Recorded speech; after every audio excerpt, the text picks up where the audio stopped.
प्रिय, मैं आ गया हूँ मेरे सामने, अब तुझे देखता हूँ कौन छूता है। इस संसार में मैं इस नगर की बात नहीं कर रहा हूँ, मैं इस सारे संसार की बात कर रहा हूँ। कौन है इतना बड़ा हिम्मत वाला, किसने अपनी माँ का दूध पिया है जो मेरे सामने तुझको छू सके? इतना बड़ा साहस दिया। महारानी पवन रेखा को पहले तो साहस दिया, साहस देने के बाद में आज कहने लगा, रे प्रिय चलो जरा इन जंगलों को, इन पेड़ पौधों को, इन पशु पक्षियों को बता दे कि मानव का जीवन कितना सुखमय होता है। अरे देवी, मैं चंपा गुलाब नरगिस से बाजी बद करके आया हूँ कि तुमको दिखाऊंगा कि मानव का जीवन कितना सुखमय होता है। महारानी पवन रेखा कहने लगी, स्वामी अरे आज तलक मैंने कभी किसी बात का आपको इनकार किया हो तो बताओ। आज धोखे से उस नीच पापी ने महारानी पवन रेखा को लेकर जाता है और एक स्वच्छ पावन कपड़े में दाग लगा देता है कि धोखे से उस नीच ने किया सती संभोग और प्रकट हो गया अंत में निश्चर का संयोग।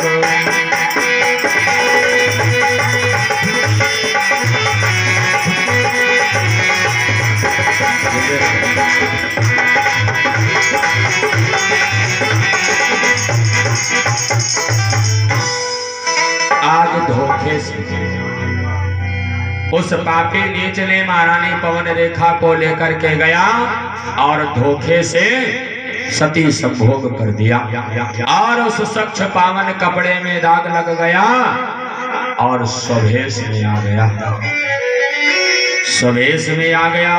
काली अंधियारी रात छटने लगी। जब महारानी पवन रेखा ने देखा राक्षस नीच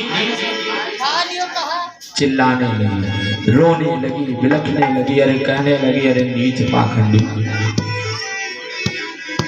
अरे तूने ये क्या मेरे साथ में कर दिया, मैं कुछ जान नहीं पाई। अरे नीच पाखंडी, अरे क्या संसार में मैं ही एक सुंदर नारी थी जो तूने एक पावन कपड़े में दाग लगा दिया? तुझको संसार में और कोई नारी नहीं मिली?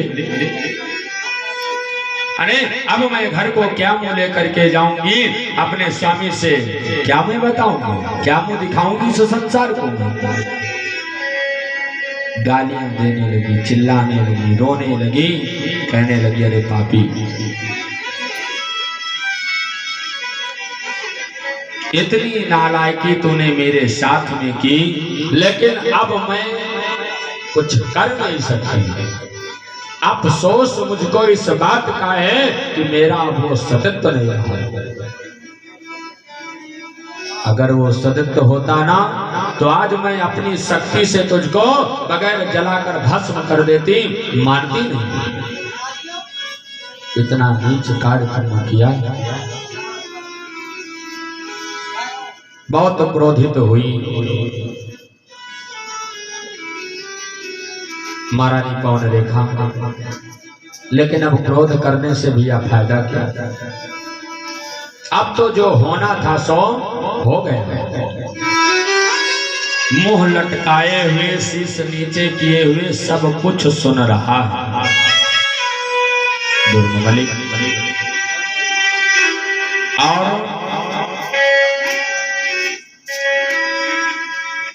जब बेचैनी से गालियां सुनाई, तमाम फटकार लगाई, कुछ नहीं बोला। अंत अंत में कहने लगा रे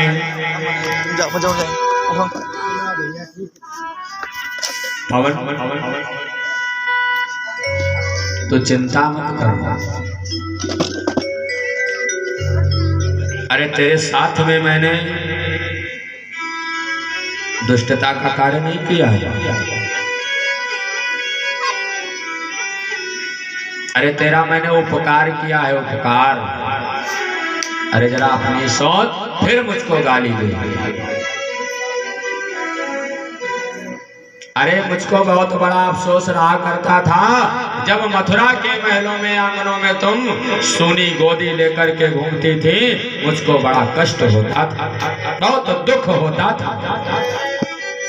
अरे पवन, तेरे साथ मैंने उपकार किया है, तेरी मैंने गोदी भरी।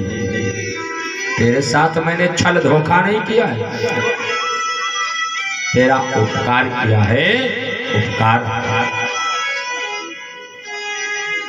नारायणी पवन कहने लगे, अरे राक्षस, अरे नीच पाखंडी, अरे तूने उपकार किया हो चाहे जो, लेकिन अब इस संसार में मैं मुंह दिखाने के लायक नहीं रही, मेरा वो सतित्व तो नहीं रहा। बंधु, दुर्म मलिक कहने लगा, रे पवन, मेरी बातों को तू ध्यान से सुन, इधर उधर की बातें अब मत कर। जितना मैं कह रहा हूं उतना तू सुन बस। अरे पवन,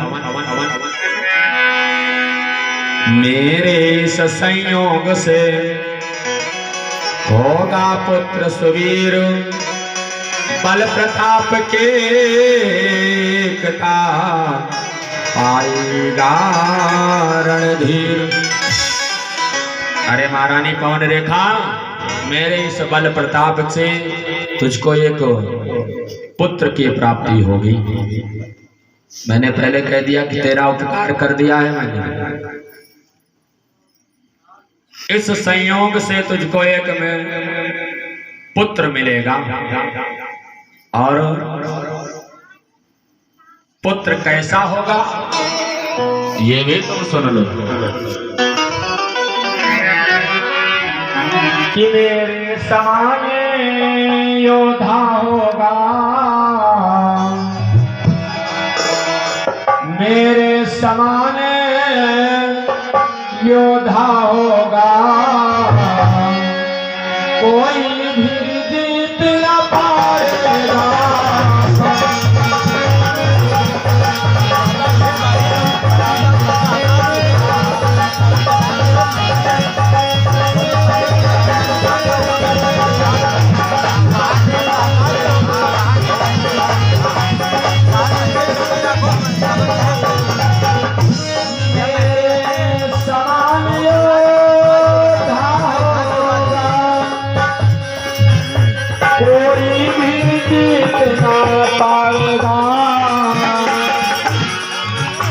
अरे हे पवन, राजा नर की तो बात भी क्या, राजा नर की बात तो क्या, इंद्र